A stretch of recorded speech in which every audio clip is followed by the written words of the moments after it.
Assalamualaikum warahmatullahi wabarakatuh. Kami dari kelompok 7 akan memberikan penyuluhan tentang penyakit demam berdarah. Yang pertama, saya akan menjelaskan pengertian tentang demam berdarah. Demam berdarah atau demam dengue disingkat dengan DBD adalah infeksi yang disebabkan oleh virus dengue. Beberapa jenis nyamuk menularkan atau menyebarkan virus dengue. Demam dengue juga disebut sebagai brick-bone fever atau bone brick fever atau demam sendi, karena dapat menyebabkan penderitanya mengalami nyeri hebat seakan-akan tulang mereka patah.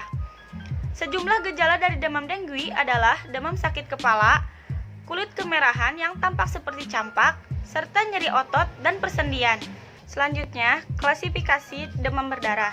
Dalam sistem lama WHO untuk klasifikasi, demam berdarah dibagi ke dalam 4 fase yang disebut tingkat 1-4.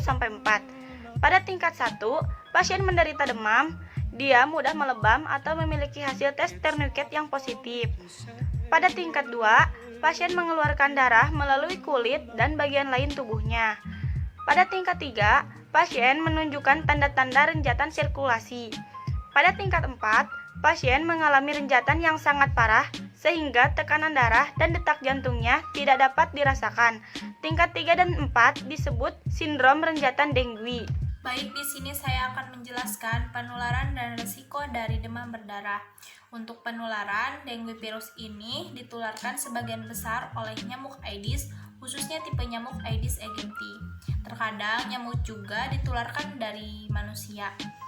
Jika nyamuk betina menggigit orang yang terinfeksi, maka nyamuk tersebut hingga 10 hari berikutnya. Ini berarti bahwa saliva yang diproduksi oleh nyamuk tersebut terinfeksi virus dengue. Oleh karena itu, ketika nyamuk menggigit manusia, saliva yang terinfeksi tersebut masuk ke dalam tubuh manusia dan menginfeksi orang tersebut. Untuk resiko, dibandingkan dengan orang dewasa, bayi dan anak-anak lebih cenderung mengalami sakit yang serius. Anak-anak cenderung beresiko mengalami sakit berat apabila mereka tergolong anak-anak yang berkecukupan gizi. Ini berbeda dari banyak infeksi yang lainnya yang biasanya lebih parah terjadi pada anak-anak yang termasuk golongan kurang gizi, tidak sehat, atau tidak memakan makanan bergizi.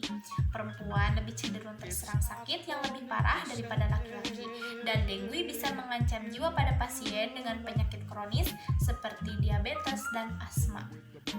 Sekira 80% dari pasien yang terinfeksi virus demam berdarah tidak menunjukkan gejala atau hanya menunjukkan gejala ringan. Sekira 5% dari orang yang terinfeksi akan mengalami infeksi berat. Penyakit tersebut bahkan mengancam jiwa sedikit dari mereka. Pada sebagian kecil penderita ini, penyakit tersebut mengancam jiwa. Gejala akan muncul 3-14 setelah seseorang terpapar virus DBD.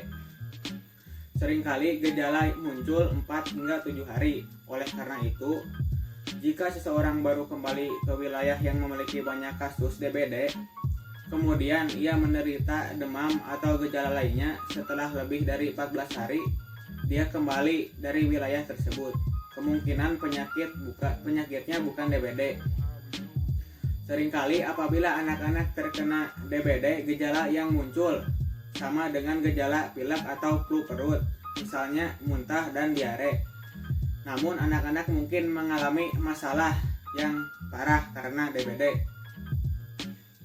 Ya, saya akan melanjutkan yang disampaikan teman saya tadi sebelumnya. Demam berdarah tidak dapat ditangani, menimbulkan komplikasi serius seperti dengue shock syndrome atau DSS. Selain menimbulkan gejala demam berdarah, dengue shock syndrome menimbulkan gejala seperti tekanan darah menurun, pembesaran pupil mata, napas tidak beraturan, atau ngap-ngapan seperti kita habis lari itu berolahraga. Nah, seperti itu.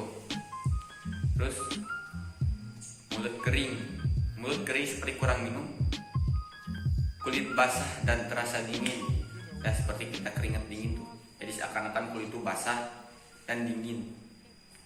Tujuh tadi lemah di sini, jadi seakan-akan lemah banget gitu nyebutnya kita tuh. Terus yang terakhir, jumlah urin menurun, jadi seberapapun banyak kita kencing, karena kita kan tadi sering keringat basah, kedinginan gitu, jadi otomatis urin juga sedikit.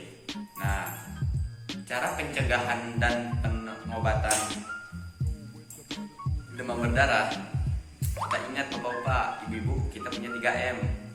M yang pertama ialah menguras. Nah, kita kan di rumah tuh kadang pakai bak mandi atau ember kan Pak.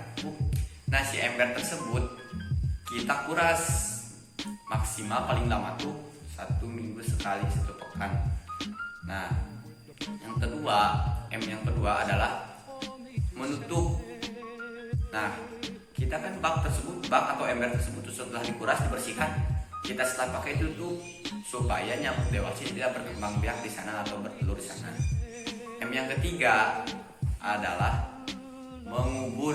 Kita mengubur sampah-sampah yang dapat menampung air, contoh kayak aqua gelas atau dan lain sebagainya kan, kalau didiamin air tertampung. Nah, fungsinya kita mengubur sampah tersebut supaya sampah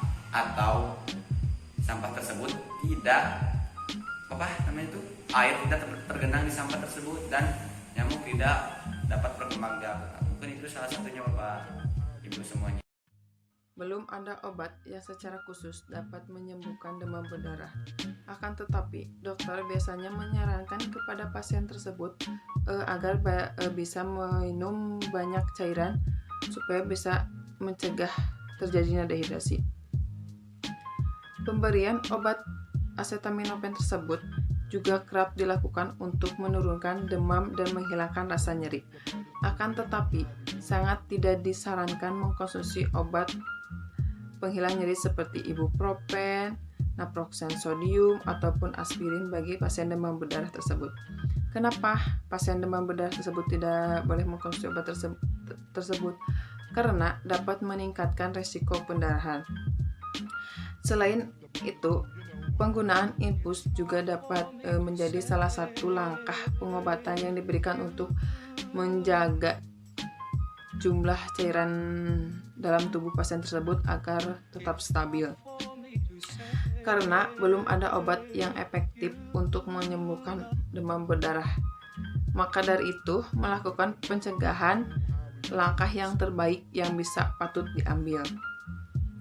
Adapun cara perawatan di rumah seperti mengkonsumsi cairan dalam jumlah banyak, mengkonsumsi obat pereda demam dan pereda nyeri, mengkonsumsi jambu biji, dan melakukan makan makanan yang sehat yang dapat dicerna, melakukan istirahat secara total atau secara teratur supaya bisa meredakan rasa nyeri tersebut. Mungkin cukup sekian yang bisa sampaikan, kurang lebihnya mohon maaf apabila ada kekurangan ataupun kesalahan. Wassalamualaikum warahmatullahi wabarakatuh.